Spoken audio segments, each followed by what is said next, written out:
الصلاۃ والسلام علی رسولہ الکریم۔ آج کی حدیث طیبہ جس کا موضوع ہے کہ تم مخلوق خدا سے ہمدردی کرو، اللہ تم پر مہربانی فرمائے گا۔ یہ حدیث طیبہ بخاری اور مسلم شریف کی روایت ہے۔ حضرت ابو ہریرہ رضی اللہ تعالیٰ عنہ سے روایت ہے کہ رسول کریم صلی اللہ علیہ وآلہ وسلم نے فرمایا کہ ایک آدمی ایک رستے پہ جا رہا تھا تو اس کو سخت پیاس لگی۔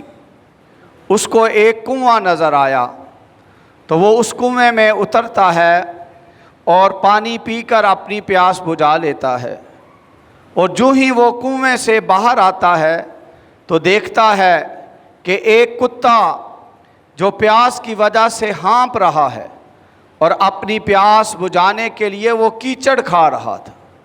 تو اس نے دل میں سوچا کہ اسے بھی پیاس لگی ہے جیسے مجھے لگی تھی، میں نے تو اپنی پیاس بجھا رہی ہے۔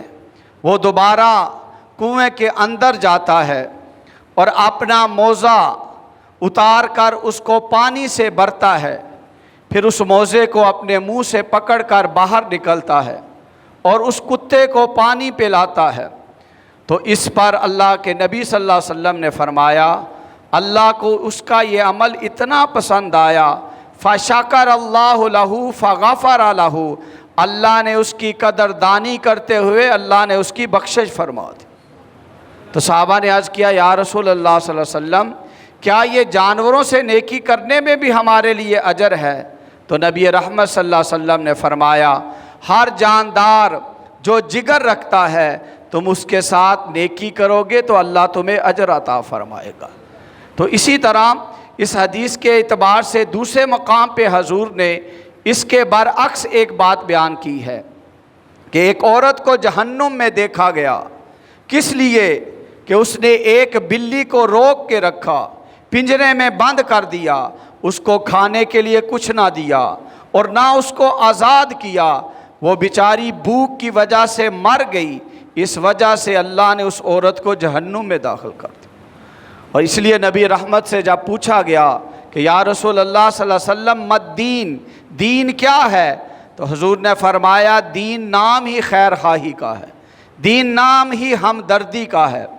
ارحموا من فی الارض یرحمکم من فی السماء، تم زمین والوں پر رحم کرو، آسمان والا تمہارے اوپر اپنی رحمت نازل فرمائے۔ اور اسی طرح نبی رحمت نے یہ بھی فرمایا کہ جو بندہ اپنے بھائی کی ضرورت کو پورا کرتا ہے جتنی اس کی طاقت ہے، فرمایا اللہ اس کی ضرورتیں پوری کرتا ہے۔ جو اپنے مسلمان بھائی سے ایک تکلیف اور مشکل کو دور کرتا ہے، اللہ تعالیٰ اس بندے سے قیامت کی مشکلات کو دور فرما دیتا۔ یعنی یہ انسانی ہمدردی، اللہ کی مخلوق سے تعاون کرنا، محبت کرنا، ہمدردی کرنے پر آسماں کا رب اس بندے پر کتنا مہربان ہوتا ہے۔ اور ایک اور ایمان افروز روایت اسی موضوع کے اعتبار سے حضور نے فرمایا کہ جو میرے کسی امتی کی حاجت پوری کرتا ہے، اس کو خوش کرنے کے لیے حضور نے فرمایا گویا اس نے مجھے خوش کیا، اور من اسرنی فقط اسر اللہ، جس نے مجھے خوش کیا اس نے اللہ کو خوش کیا۔ من اسر اللہ ادخلہ الجنہ، جس نے اللہ کو خوش کیا اللہ اس کو جنت میں داخل کر کے اسے خوش کر دے گا۔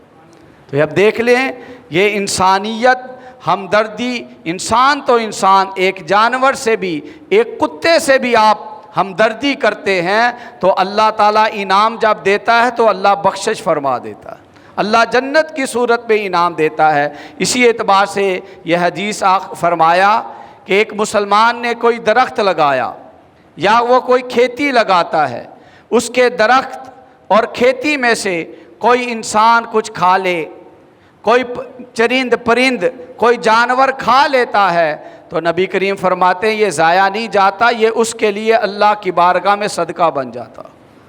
تو یعنی اور نبی کریم نے اسی بار آخری حدیث اسی موضوع کے اعتبار سے کہ یہ کس قدر اللہ کو پسندیدہ عمل ہے جو اللہ کی مخلوق سے آسانی کرتا ہے۔